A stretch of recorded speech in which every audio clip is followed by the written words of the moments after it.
So what you should realize is that, like in the case of Uganda, the person you are talking to is a very experienced person. There are not many things in the world that I don't know. So when I'm handling a situation, you should know that I know what I'm doing. So you are accountable? I'm not accountable, but I know what I'm doing. Because I cannot be accountable for what I didn't. I'm not the one who started the violence. But I defeated the violence. Actually, our system, I was not even in Kampala at that time. I was also campaigning. But the system automatically defeated because Uganda is not a failed state. It is not a dictatorial state. It's not an Egypt. It's not a Sudan. It's not a Libya. It is Uganda. Uganda, where the people are in charge. Yes, there are some gaps, like the youth group, which is part of our success, but which needs to be handled in a better way, but not in the way they want, the way of violence But what I sense here now is something more than that. It's this sort of pulsating cultural need. And sometimes when I look at, for example, your opponent, Bobi Wine, do you ever look at him and think, I was like that? I was that young man pushing forward, trying to bring change. What change? Because the situation now is very healthy, much healthier than 1986. Because those young people are not talking about politics of identity, of tribe, of religion, which is what we fought. So those are our products. So do you feel proud of somebody like him? Bobi Wine is confused because he's not ideological, and he's being manipulated by so many groups, especially the foreigners. Oh, which foreigners? All sorts of, we monitor them. Tell me, I didn't know there were foreigners manipulating Uganda's elections. Who? Bobi Wine in particular is an agent of foreign interests. But the social group, the youth who feel marginalized, that's a healthy internal force which we are working with. For the youth group who are serious, who are not part of the foreign manipulation. Who are these foreigners? Tell me the country. I don't know who these foreigners are.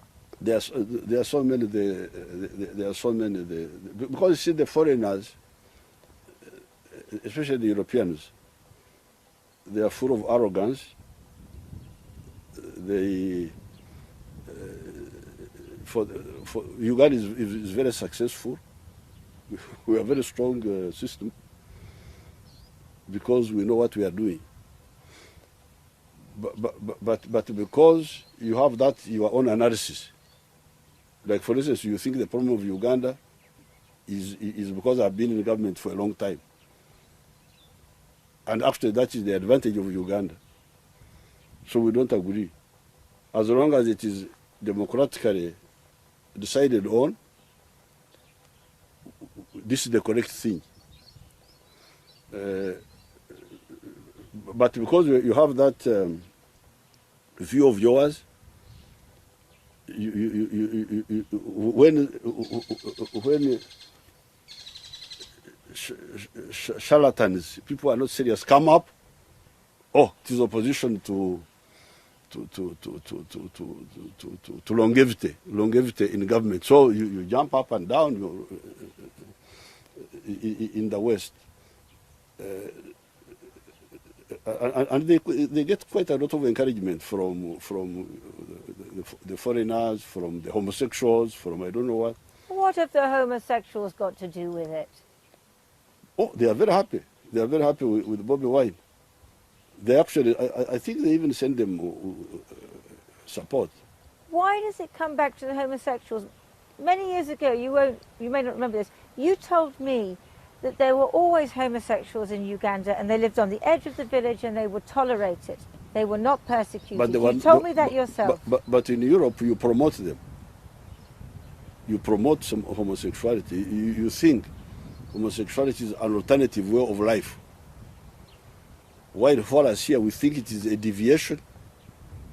But you told me that traditionally you tolerated it. Absolutely. So why don't you tolerate it now? Absolutely. Even now. But what we cannot accept, they are the ones who are hostile. They are the ones who say we should do. They're the ones who want to be able to live the way they live, aren't they? What I'm not understanding is your connection between homosexuality and a young man who is running for president, who is your opponent. I don't see the connection between the two. The connection is that because some of the constituencies in the West have their own way of thinking. And for us, we agree with you on some, but we don't agree with you on others. But I think what you would like us to be is that we should be your puppets. Whatever you say is what we should do. We should not say, wait a minute, that one we don't agree with. So now, because of that, those constituencies, anything against us, they jump on it. And of course, they make mistakes by so doing because they don't know our situation. Let me ask you about accountability, because obviously there is this issue. You've got the election and you've got the opponents and so on, and there has been violence, and there was concern back in November because more than 50 Ugandans lost their lives. They were shot by the security forces. Tell me about that. Who's accountable for that? The opposition. The victims are responsible for the shooting? Not the victims.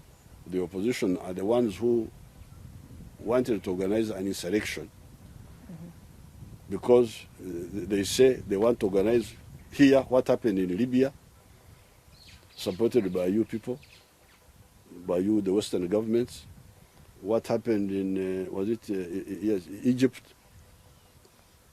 what happened in Sudan, Khartoum, what happened in...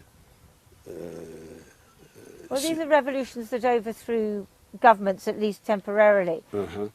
But was that really what was happening, or was it a... That's what they were planning.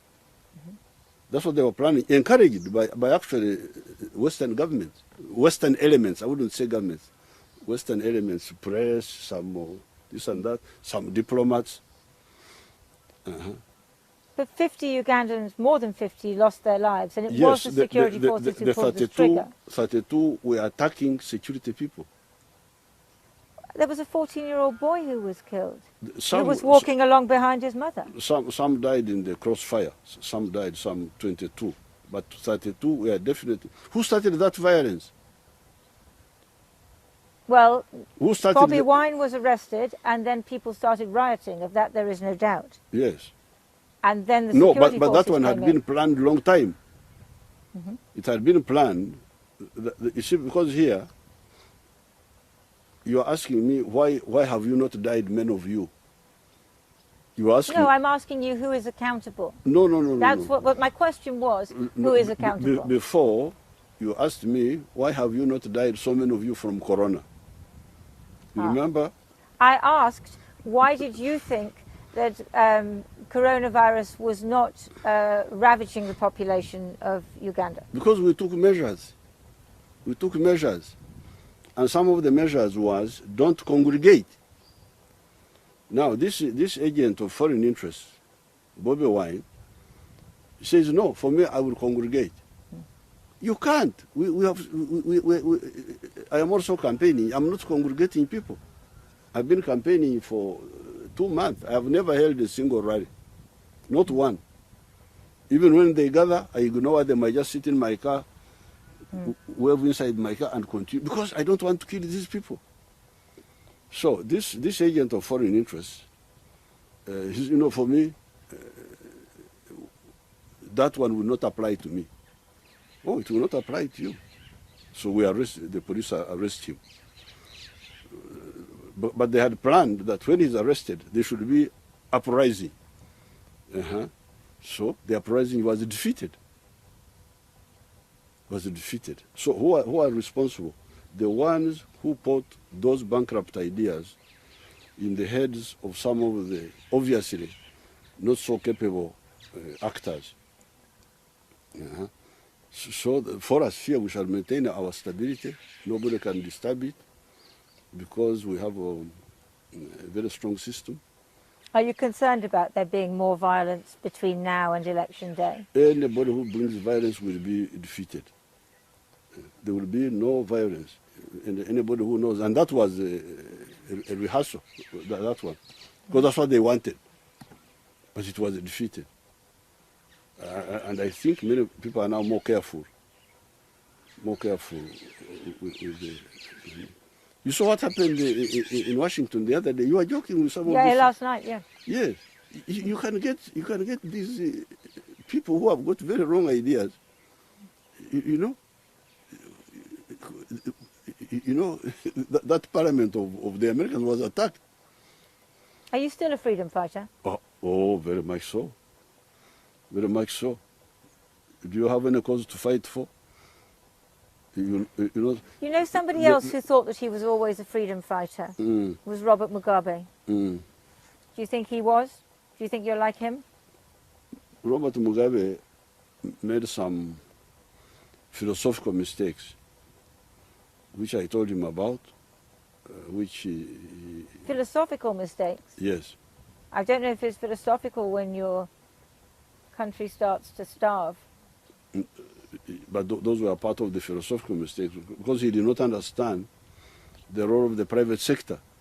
But I suppose what I'm asking is I'm looking at you, a freedom fighter, and now you've been in power for 33 years, and you're going into what will probably be your 6th term. Yes. And some people say, he did a great job, and now enough. Many people said the same about Robert Mugabe. And he didn't go until he was nearly 100. Mugabe, you see, this is the superficiality. You are really superficial. I'm a very superficial person, you're right, sir. You are very superficial people. Not only you. Oh, I'm not the only one, no, but, you know, as so many are. You see, the problem of Zimbabwe, even if there was a new person, if you did not change the philosophy of not understanding the role of the private sector, you will fail. For instance, the fight between Mugabe and whoever was there with the whites. Sangharai. You're thinking about with what? You mean the white farmers? Yes. This for us here, we had our own whites. The Indians. The Indians. What did we do? We brought them back. We are the ones who brought back the Indians. Why? Because we understood that these Indians were working for us. When they are entrepreneurs in Uganda here, they are working for us. Now, if you don't see that, even if you get new leaders, but with that same philosophy, you will fail. But one day you will have to have new leaders here. None of us are immortal. That one we shall determine. Because we have got our party, we normally meet, say what do we do, what do we do next? Does this old man retire? Have we finished all the things we need? I don't need to be in the government, by the way, because you see another confusion you have. Why do you think I'm in the government? Because you want to be. I want what? Because you want to be in government. You want to be in power. You want to be in office. For what? For what you want to do. For what I want to do. So, is what I want to do bad? Sometimes the issue can be the person. No, what am I looking for in power? Because power, unless I'm looking for money or something personal, otherwise, if I'm not, do you think I'm looking for money? I didn't say that. I suppose what I'm asking is whether you just think that it's fine for any leader just to keep going. If there is a mission to be done, and I'm telling you that in Uganda here, and to some extent in Africa, we have got missions, very serious missions, which if we don't do, we shall become a Latin America. And you're the only person who can do that? I'm not the only person, but there is no harm if I also contribute.